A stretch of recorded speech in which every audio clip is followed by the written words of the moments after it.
आज इस लेक्चर के अंदर हम लोग बात करने वाले हैं basics of two reaction theory. Two reaction theory अपने आप में एक बहुत बड़ा नाम है। अगर आपने कभी भी सुना होगा तो ये सिंक्रोनस मशीन, अगर आप कभी भी सिंक्रोनस मशीन की बात करते हैं स्पेशली सेलियन टाइप, तो वहाँ पे टू रिएक्शन थ्योरी का एक बहुत बड़ा सिग्निफिकेंस है और कह सकते हैं कि काफ़ी नाम है और इसकी ज़रूरत भी बहुत ज़्यादा पड़ती है। काफ़ी कॉम्प्लेक्स है, लोग काफ़ी इससे डरते हैं। अगर आप कभी वाइवा में जाएंगे तो टू रिएक्शन थ्योरी आपसे पूछी जा सकती है। अगर आपने मशीन्स का अपना एरिया ऑफ स्ट्रेंथ बता रखा है, ठीक है, अगर आप बीटेक का एग्जाम दे रहे हैं तब भी टू रिएक्शन थ्योरी काफ़ी ज़्यादा इंपॉर्टेंट है। रीज़न क्या है? रीज़न ये है कि इसकी एक थ्योरेटिकल कॉन्सेप्ट है, कुछ इसके अंदर मैथमेटिकल कॉन्सेप्ट भी जुड़े हुए हैं, फेज़र कॉन्सेप्ट भी हैं, तो ये सारी चीज़ें मिलके इसको काफ़ी कॉम्प्लेक्स आइडिया बना देती हैं। लेकिन मेरा काम है सिम्प्लीफाई करना, तो मैं आपको ये बेसिकली टू रिएक्शन थ्योरी के ऊपर 2 लेक्चर लूँगा। ये पार्ट 1 है, इसके बाद पार्ट 2 आएगा। तो दो पहले यहाँ पे मैं प्लॉट सेट करूँगा, आपको एक नींव तैयार करूँगा, किस तरीके से आप समझ सकते हो। एक बेस बनाऊँगा टू रिएक्शन थ्योरी को समझने के लिए। यहाँ पे हम सीखेंगे टू रिएक्शन थ्योरी की ज़रूरत क्यों पड़ी। And then finally next lecture के अंदर हम लोग बात करेंगे टू रिएक्शन थ्योरी के बारे में डिटेल में। चलिए शुरू करते हैं। तो सबसे पहले टू रिएक्शन थ्योरीज को सीखने से पहले आपको आ, सीखना पड़ेगा कि इफेक्ट ऑफ इफेक्ट कह रहा हूँ relation between armature reaction and air gap. बहुत ध्यान से समझना पड़ेगा, ये बहुत ही इंपॉर्टेंट है अगर आपको टू रिएक्शन थ्योरी समझनी है। देखो, अगर आपको याद होगा मैंने आर्मेचर रिएक्शन के ऊपर ऑलरेडी बहुत सारे लेक्चर लिए हुए हैं। आर्मेचर रिएक्शन की अगर बात करते हैं तो ये बेसिकली होता क्या है? ये होता है कि फ्लक्स, आर्मेचर फ्लक्स का फील्ड फ्लक्स पे क्या असर पड़ता है, ठीक है। यानी कि देखो हुआ क्या कि जब भी फ्लक्स, आर्मेचर फ्लक्स आएगा पिक्चर में, तो वो क्या करेगा? फील्ड फ्लक्स को डिस्टॉर्ट करेगा। अगर हम डीसी मशीन की बात कर लें चाहे एसी मशीन की बात कर लें, क्योंकि हम सिंक्रोनस मशीन ले रहे हैं तो यहाँ पे डील करेंगे। तो नॉर्मली अगर हम बात करते हैं इस तरीके से, हमारे पास अगर रोटर था तो उसका फ्लक्स जो था वो नॉर्मली नॉर्थ साउथ इस तरीके से बाहर जा रहा था एयर के अंदर ईजिली। लेकिन क्या हुआ, जैसे ही यहाँ पे आर्मेचर फ्लक्स आ गया, यानी कि जैसे ही हमने आर्मेचर के कंडक्टर को एनर्जाइज करा, ठीक है, यहाँ पे मैंने डॉट लगाया है तो राइट हैंड रूल से थंब बाहर निकाल लो, तो यहाँ पे ये एंटी क्लॉकवाइज डायरेक्शन में आ जाएगा कुछ इस तरीके से। तो होगा क्या, in presence of armature flux, in अगर हम इसकी बात करें इस पर्टिकुलर सिनारियो की, तो ये तुम्हारा फाई ए है और ये तुम्हारा है फाई एफ, ठीक है। तो फाई एफ और फाई ए के बीच का जो, यानी कि फाई ए कैसे फाई एफ को अफेक्ट करता है, या कह सकते हैं फाई ए कैसे फाई एफ को, आर्मेचर फ्लक्स कैसे फील्ड फ्लक्स के साथ इंटरेक्ट करता है, अफेक्ट करता है, इस पूरे कॉन्सेप्ट को हम लोग कहते हैं आर्मेचर रिएक्शन। ये चीज़ मैं पहले भी बता चुका हूँ। यानी कि हम कह सकते हैं डायरेक्टली यहाँ से कंक्लूड कर सकते हैं कि आर्मेचर रिएक्शन जो है वो डायरेक्टली प्रोपोर्शनल होगा फाई ए के। सीधी सी बात है, जितना ज़्यादा आर्मेचर फ्लक्स होगा उतना ज़्यादा आर्मेचर रिएक्शन होगा, ठीक है। नाउ अगर हम बात करते हैं फाई ए किस पे डिपेंड करता है, तो आपको याद होगा एमएमएफ। अगर हम एमएमएफ की बात करें, एमएमएफ इक्वल टू कितना होता है? एस इंटू फाई होता है, एस इंटू फाई। अब आर्मेचर एमएमएफ की बात कर रहे हैं तो फाई ए लगा देते हैं, जिसमें ये हो गया फाई ए एमएमएफ ए। ए का यहाँ पे जो ए का मैंने स्मॉल सा यहाँ पे ए लिखा है, ये डिनोट कर रहा है आर्मेचर के इफेक्ट को, यानी कि आर्मेचर एमएमएफ, ठीक है। आर्मेचर एमएमएफ, आर्मेचर फ्लक्स, और ये हो गया आर्मेचर के पाथ का रिलक्टेंस। क्लियर हो गया यहाँ पे? समझ में आ गया? रिलक्टेंस मैंने बताया होगा, एस होता है रिलक्टेंस, कंफ्यूज मत होना, एस होता है आपका रिलक्टेंस। दिस इज रिलक्टेंस, जो रेजिस्टेंस ऑफर किया जाता है मैग्नेटिक फील्ड को सेटअप होने पे। एक्स होता है रिएक्टेंस, ये आपका इंडक्टिव प्रॉपर्टी को शो करता है। क्लियर हो गया यहाँ पे? इंडक्टिव या कैपेसिटिव, यानी जब भी आप बात करते हैं फील्ड की, तो वहां पे यानी मैग्नेटिक फील्ड होगी। अगर मैग्नेटिक फील्ड को रिप्रेजेंट करोगे तो ये इंडक्टेंस को शो करेगा, एक्स एल से रिप्रेजेंट करते हैं। अगर हम इलेक्ट्रिक फील्ड की बात करते हैं तो एक्स सी से रिप्रेजेंट करते हैं, ठीक है। ये चीज क्लियर हो गई? रिएक्टेंस हो गया, this both are reactance, inductive reactance, capacitive reactance. Okay, तो रिलक्टेंस और रिएक्टेंस का कॉन्सेप्ट क्लियर है। तो यहाँ पे ये चीज है, रिलक्टेंस यूज कर रहा हूँ मैं ऐसे इंटू फाई ए। नाउ अगर हम यहाँ पे क्या करें, अगर हम फाई ए की वैल्यू निकालने की कोशिश करें तो फाई ए इक्वल टू हम कह सकते हैं M M F A upon में ऐसे। क्लियर हो गया यहाँ पे? यानी कि यहाँ से अगर हम बात करते हैं कि हमने जो मैग्नेटिक मोटिव फोर्स लगाई हुई है आर्मेचर फ्लक्स को जनरेट करने के लिए, ये कांस्टेंट है। अगर इसको कांस्टेंट मान लें तो हम कह सकते हैं फाई ए डायरेक्टली प्रोपोर्शनल आ जाएगा 1/SA, ठीक है। और reluctance air air sorry armature reluctance क्या होता है भाई? आर्मेचर रिलक्टेंस का मतलब होता है यहाँ से आपने जो फ्लक्स निकला, ये जो फ्लक्स ट्रेवल कर रहा है, इसको कितना रिलक्टेंस फेस करना पड़ रहा है। तो ये डिपेंड करेगा मेनली किस पे? एयर गैप पे, एयर गैप पे, ठीक है। बात समझ में आ रही है यहाँ पे? तो ये किस पे डिपेंड करेगा? एयर गैप पे। तो जितना ज्यादा एयर गैप होगा उतना ज्यादा रिलक्टेंस होगा, तो यानी कि ये आ गया डिवाइड बाई एयर गैप। बात क्लियर हो रही है? यानी कि मान के चलते हैं भाई, अगर दो मैग्नेट बहुत दूर रखे हुए हैं तो इनके बीच का पाथ का जो रिलक्टेंस होगा वो बहुत ज़्यादा होगा, SA बहुत हाई होगा। और वहीं पे अगर दो मैग्नेट बहुत पास-पास रखे हुए हैं और तो उनका जो एयर गैप रिलक्टेंस होगा, जो एयर रिलक्टेंस होगा SA, वो काफ़ी स्मॉल होगा। तो रीज़न क्या है यहाँ पे, किस पे डिपेंड कर रहा है? ये एयर गैप पे। एयर गैप ज़्यादा तो रिलक्टेंस ज़्यादा, तो यानी कि डायरेक्ट प्रोपोर्शनल हो गया एयर गैप के। तो यहाँ से एक बड़ा इंपॉर्टेंट रिलेशन निकल के आता है कि जो आर्मेचर का फ्लक्स होगा phi A, वो इन्वर्सली प्रोपोर्शनल होगा एयर गैप के।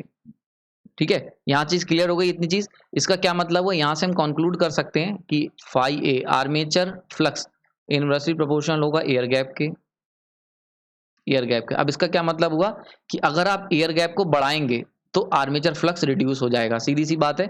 यानी कि अगर ज्यादा एयर गैप लोगे सेम एमएमएफ में अगर आप एयर गैप को बढ़ाओगे तो ऐसे केस में क्या होगा, नेट फ्लक्स कम हो जाएगा। क्यों? क्योंकि एयर गैप बढ़ाने से क्या होगा, रास्ते में पड़ने वाला रिलक्टेंस बढ़ जाएगा, और रिलक्टेंस बढ़ जाएगा तो फ्लक्स कम सेटअप हो पाएगा। ठीक है, क्लियर हो गया यहाँ पे। और इसी से हम कह सकते हैं भाई phi A जो था, हमने अभी पीछे देखा था, phi डायरेक्ट प्रोपोर्शनल किसके था, आर्मेचर रिएक्शन के। तो यानी कि यहाँ पे phi A की जगह हम रिप्लेस कर सकते हैं आर्मेचर रिएक्शन को। तो हम कह सकते हैं armature reaction is inversely proportional to the air gap. बहुत इंपॉर्टेंट रिलेशन। आई होप चीज क्लियर हो गई होगी। यानी कि आर्मेचर, देखो सीधी सी बात है, मैंने बताया आर्मेचर रिएक्शन क्या होता है। इस पूरे को जो अभी मैंने डिस्कस करा इसे कंक्लूड कर देता हूं। हमने देखा कि आर्मेचर का फ्लक्स फील्ड फ्लक्स के ऊपर कितना अफेक्ट डालता है, इसे हम लोग कहते हैं armature reaction. Now armature reaction का मेन कारण क्या है, आर्मेचर फ्लक्स है। आर्मेचर फ्लक्स किस पे डिपेंड करता है, SA पे, यानी कि एयर गैप रिलक्टेंस पे। और हम अगर एयर गैप रिलक्टेंस बढ़ाएंगे तो फ्लक्स कम हो जाएगा, फ्लक्स कम होगा तो आर्मेचर रिएक्शन का इफेक्ट भी कम होगा। तो इसीलिए यहां से ये चीज कंक्लूड निकल के आ गई। तो बड़ा इंपॉर्टेंट रिलेशन है। यानी कि एयर गैप जो है वो इनवर्सली प्रोपोर्शनल होगा आर्मेचर रिएक्शन के। यहां तक ये चीज क्लियर हो गई। ठीक, अब हम बात कर लेते हैं सिलिंड्रिकल मशीन्स में। नाउ सबसे पहले अगर हम एनालाइज करेंगे हम लोग cylindrical rotor machine, cylindrical rotor machines को। ठीक है, अगर हम सिलिंड्रिकल रोटर मशीन ले लेते हैं तो उनकी क्या खास बात होती है, तो भाई पहले बना लेते हैं। ये इस तरीके से हमारा स्टेटर है, ठीक है, और ये हमारा है इस तरीके से रोटर। लगभग लगभग कोशिश करी मैंने एक जैसी बनाने की, फिर भी अगर चीज़ें ऊपर नीचे हो गई हो तो उसके लिए सॉरी। आप उसको अपनी फिगर में सही कर सकते हैं। ठीक है, अब देखो यहाँ पे, अब जरा ध्यान से देखते हैं।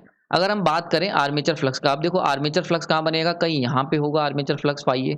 फील्ड फ्लक्स कहाँ होगा, फील्ड फ्लक्स इस रोटर के अंदर होगा phi F। ओके, नाउ हमारा काम क्या है, आर्मेचर रिएक्शन को एनालाइज कर रहे हैं तो हम लोग पूरा का पूरा ध्यान देंगे phi A पे।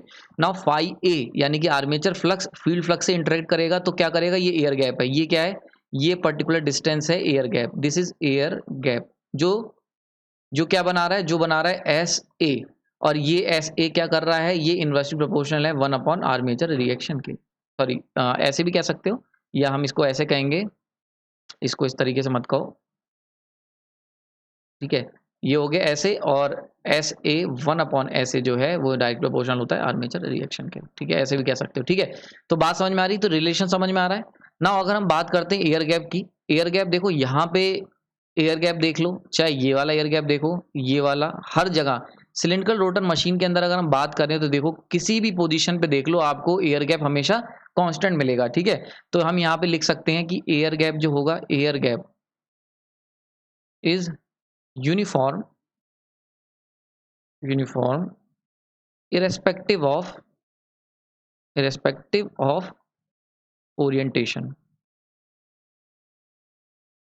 ठीक है, यानी कि ओरिएंटेशन तुमने कोई भी रख रखी हो, ओरिएंटेशन का मतलब होता है आप किधर भी खड़े होके देख लो, तुम यहाँ पे खड़े होके देख लो, या इस पर्टिकुलर पोजीशन पे देख लो, या इस पर्टिकुलर पोजीशन पे देख लो, हर जगह से एयर गैप क्योंकि यूनिफॉर्म है तो इसलिए air gap is uniform irrespective of orientation. Rotor तुम्हारा किस पोजीशन में है, यानी कि रोटर का मतलब जैसे phi f को अगर बात करी जाए तो phi f फील्ड फ्लक्स की वजह से क्या आएगा, फील्ड फ्लक्स की वजह से एक नॉर्थ आएगा और एक साउथ आएगा। तो चाहे नॉर्थ साउथ यहाँ पर हो, चाहे ये रोटर घूम के नॉर्थ साउथ यहाँ पे पहुंच गए हो, चाहे आपके नॉर्थ साउथ कहीं भी हो, लेकिन ओरिएंटेशन आपने रोटर मतलब किधर भी हो, रोटर एक्स एक्सिस पे हो, वाई एक्सिस पे हो, एक्स वाई पे हो, हर जगह एयर गैप की लेंथ बराबर है। और अगर एयर गैप की लेंथ बराबर है तो इसका मतलब सीधा सा है कि अगर एयर गैप बराबर है तो यानी कि आर्मेचर रिएक्शन का इफेक्ट सेम होगा। इसीलिए आपको याद होगा जब मैंने फॉर्मूला एक बढ़ाया था आपको ईपी का जो फॉर्मूला हम लोग लिखते थे इक्वल टू VPT, ठीक है, याद है, plus IARA plus JIAXL plus I A X A, याद है ये फॉर्मूला लिखते थे। तो ये जो फॉर्मूला ये होता ये मेनली लिखा जाता था ओनली फॉर सिलिंड्रिकल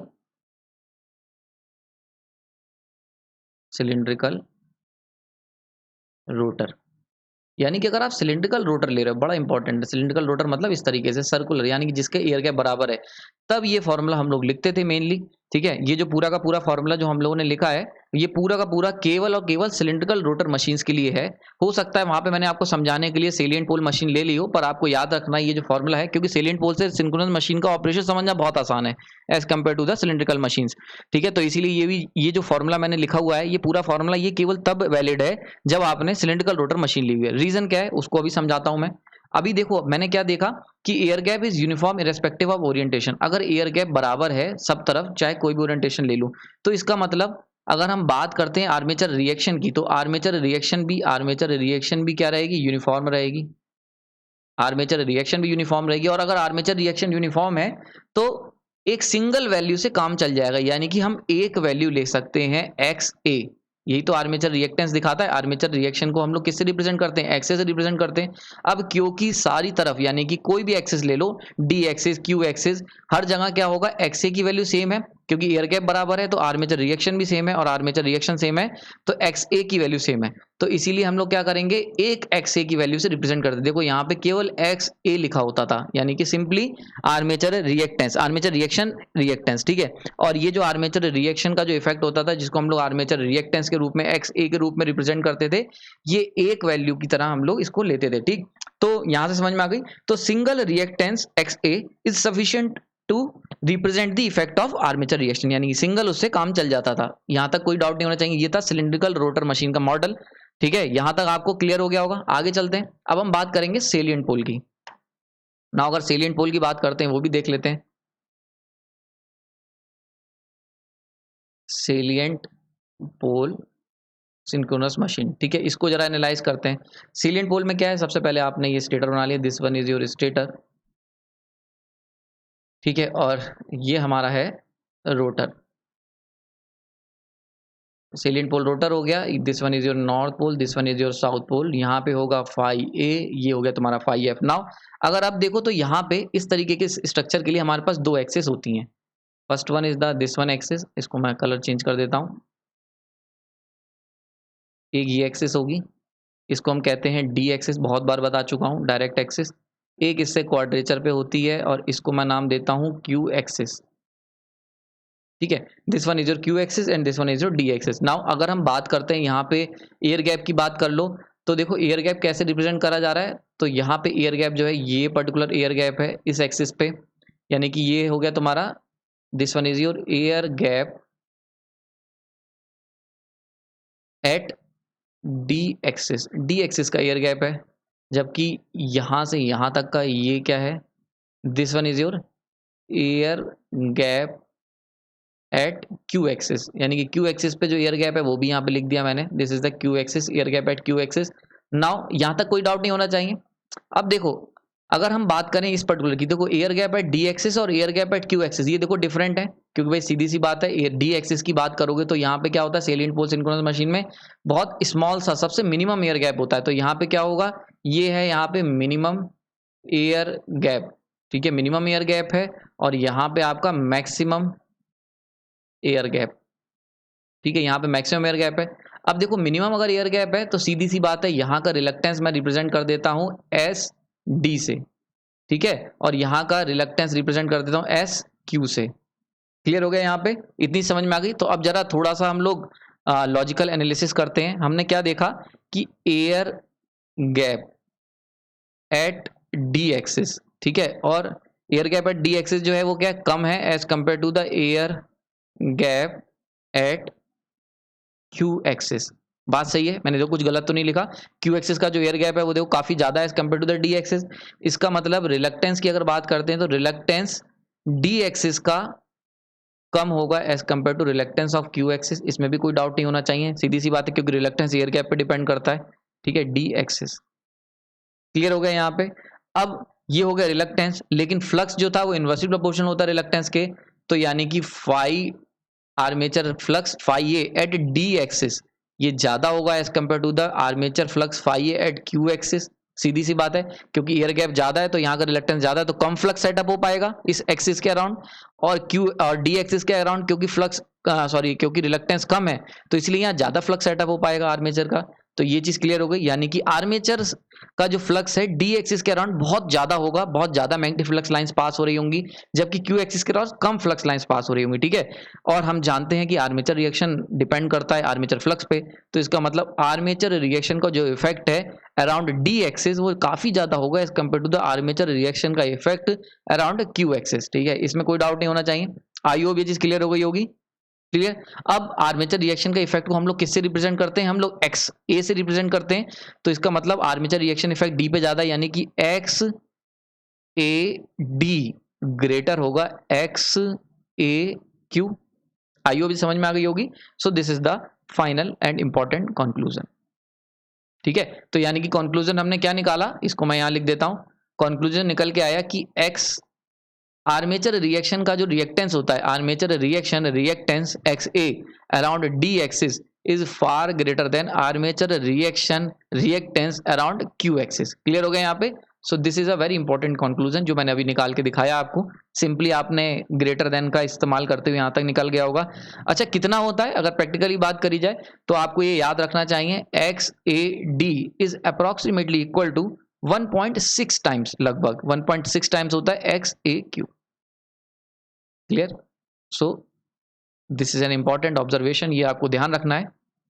क्लियर हो रहा है यहाँ पे, यानी कि आर्मेचर का जो रिएक्शन आर्मेचर रिएक्शन रिएक्टेंस होता है डी एक्सिस के अराउंड वो ज्यादा होगा क्यू से, कितना ज्यादा होगा 1.6 टाइम ज्यादा होगा। ठीक है, ये तो हो गई आपकी ओवरऑल बात। क्लियर हो गया यहाँ पे, इसमें कोई डाउट नहीं होना चाहिए। नाउ अगर हम बात कर लेते हैं सिंक्रोनस रिएक्टेंस की, यहाँ तक दो बातें मैंने सेट कर ली। एक चीज और समझ लेना, अभी बात करता हूं मैं सिंक्रोनस रिएक्टेंस की।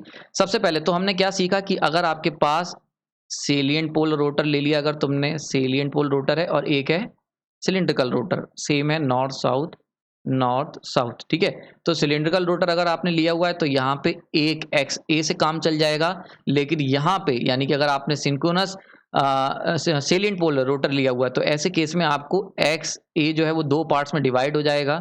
एक हो जाएगा x A D, sorry x A Q, and the other one is the x A D.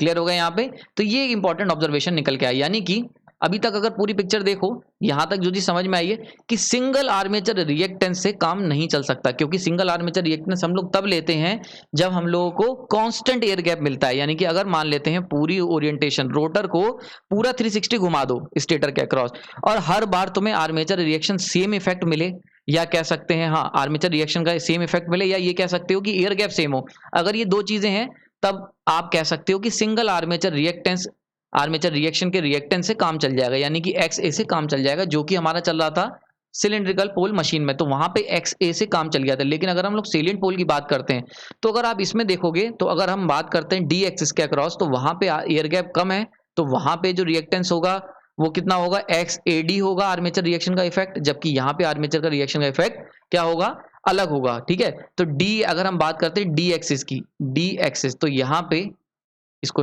लिख देता हूँ यहाँ पे साफ साफ, यानी कि डी एक्सिस की अगर बात करते हैं डी एक्सिस तो इस पे क्या होगा, आर्मेचर का रिएक्शन का जो इफेक्ट होगा वो बहुत हाई होगा, जबकि क्यू एक्सिस पे क्या होगा, आर्मेचर रिएक्शन जो होगा आर्मेचर रिएक्शन वो लो होगा। क्लियर हो रहा है यहाँ पे।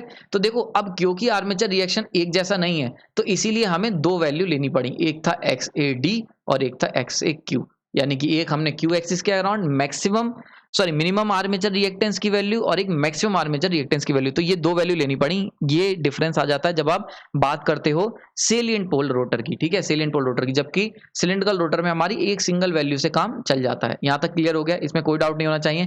नाउ बात कर लेते हैं सिंक्रोनस रिएक्टेंस की। सिंक्रोनस रिएक्टेंस ये आपको मैंने पढ़ाया हुआ है, इसके ऊपर फेजर डायग्राम सब कुछ बताया है। इसको हम रिप्रेजेंट करते हैं एक्स एस से। ठीक है, और मैंने आपको बताया था एक्स एस जो होता है वो दो कंपोनेंट से मिलकर बनता है, एक तो लीकेज कंपोनेंट से प्लस एक होता है आर्मेचर रिएक्शन के कंपोनेंट से। ठीक है, ये चीज क्लियर हो गई, यहां तक पता होना चाहिए। ये हो गया स्टैंडर्ड फॉर्मूला। नाउ लीकेज जो होता है ये क्या होता है, ये डजंट डिपेंड ऑन, या कह सकते हैं फ्री फ्रॉम रोटर स्ट्रक्चर, ये रोटर के स्ट्रक्चर पर डिपेंड नहीं करता, फ्री फ्रॉम रोटर स्ट्रक्चर। ऐसा क्यों है इसके ऊपर मैं सेपरेट लेक्चर आपके लिए बना दूंगा, इसके लिए आपको थोड़ा सा इंतजार करना पड़ेगा।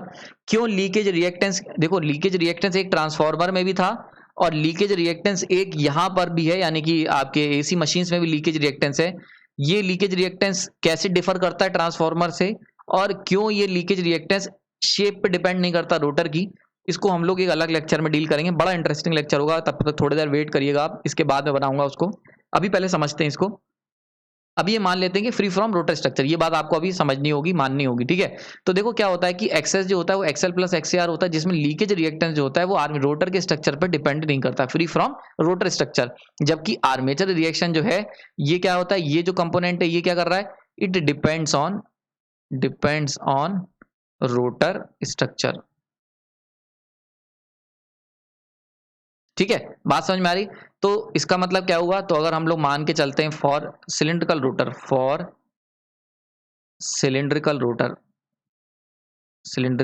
अगर सिलिंड्रिकल रोटर ले लोगे तो इस केस में क्या होगा, इस केस में एक्स एस इक्वल टू हो जाएगा X L plus X A R, यानी कि एक आर्मेचर रिएक्शन की वैल्यू से काम चल जाएगा।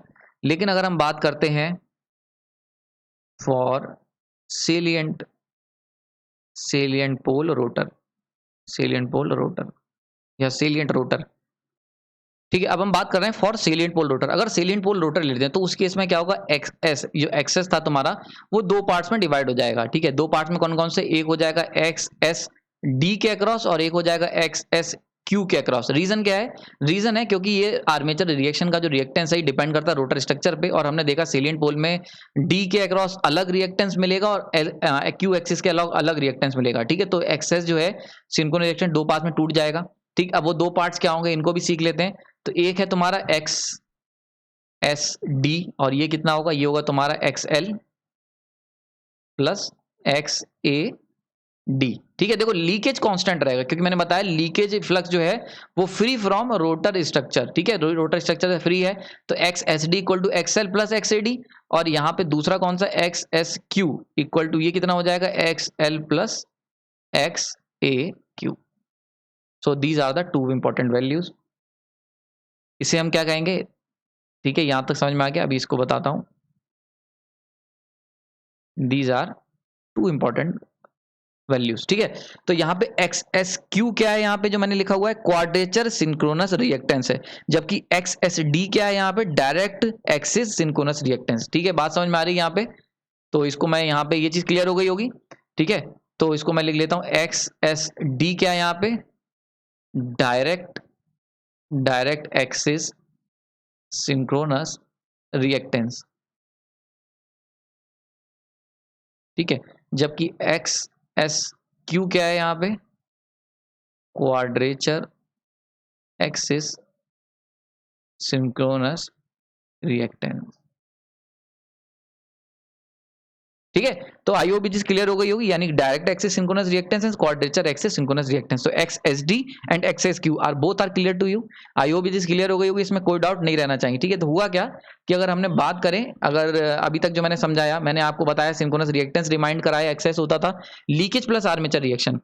लेकिन क्या होता है, लीकेज तो रोटर पे डिपेंड नहीं करता, रोटर स्ट्रक्चर पे, तो इसलिए लीकेज कॉमन रहेगा। सेलिएंट पोल में क्या होगा, लीकेज जो सिंक्रोनस रिएक्टेंस है वो दो पार्ट्स में टूट जाएगा। रीजन क्या है टूटने के, क्योंकि आर्मेचर रिएक्शन दो पार्ट्स में टूट गया है, एक्स ए डी और एक्स ए क्यू, तो इसीलिए एक्स एस डी भी दो, एक्स एस भी दो पार्ट्स में टूट जाएगा। क्लियर हो गया यहाँ पे, इसमें कोई डाउट नहीं होना चाहिए।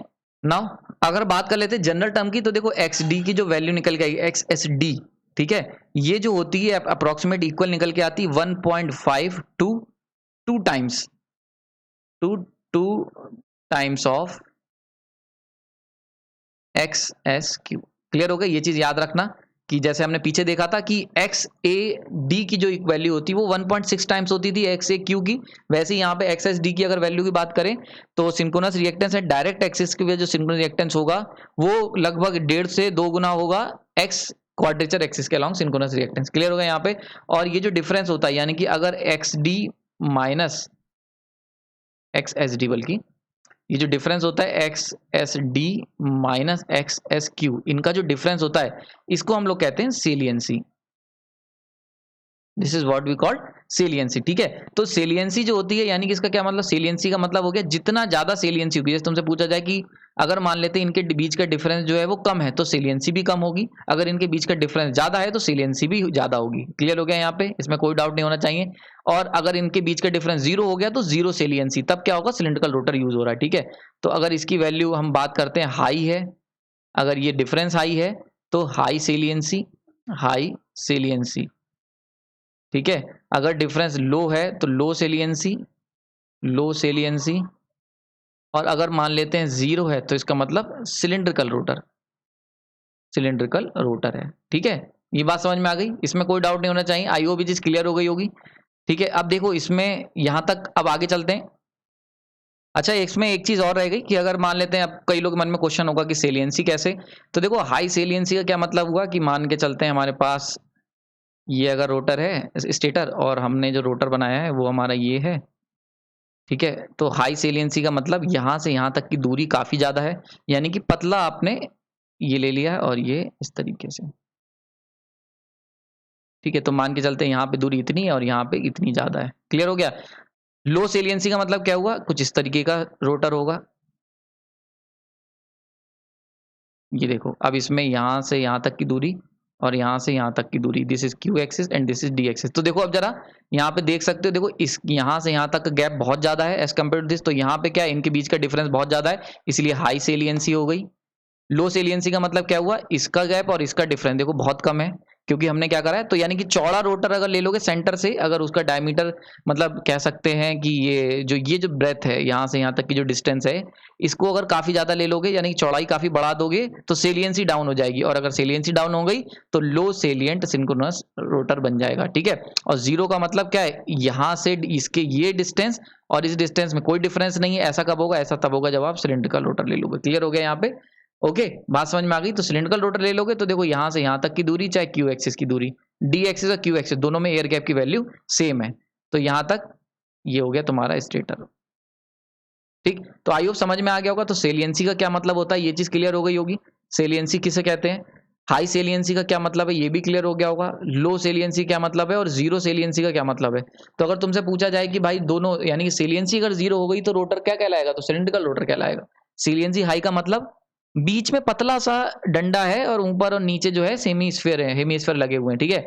वहीं पे अगर हाई सेलियंसी है तब पतला है, और अगर लो सेलियंसी है तो बीच से चौड़ा रोटर आपने लिया हुआ है, जो रोटर है वो बीच से काफी चौड़ा है, ताकि क्या है जो एयर गैप डिफरेंस है एक्स क्यू मतलब क्यू एक्सिस के अलोंग एयर गैप डिफरेंस और डी एक्सिस के अलोंग जो एयर गैप डिफरेंस है वो काफी कम है, ठीक है। यहाँ तक क्लियर हो गया। तो आई होप ये चीज समझ में आ गई होगी ना। अगर हम बात करते हैं यहाँ पे, अभी तक टू रिएक्शन थ्योरी पिक्चर में नहीं आई थी, तो टू रिएक्शन थ्योरी कैसे पिक्चर में है उसको देख लेते हैं। तो नोट करके लिख लो या समझ लो, ठीक है।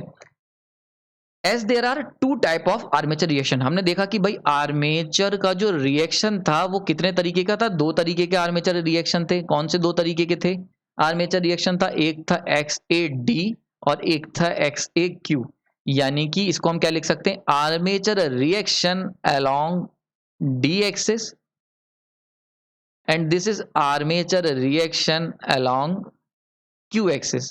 तो दो तरीके के आर्मेचर रिएक्शन थे, ठीक है।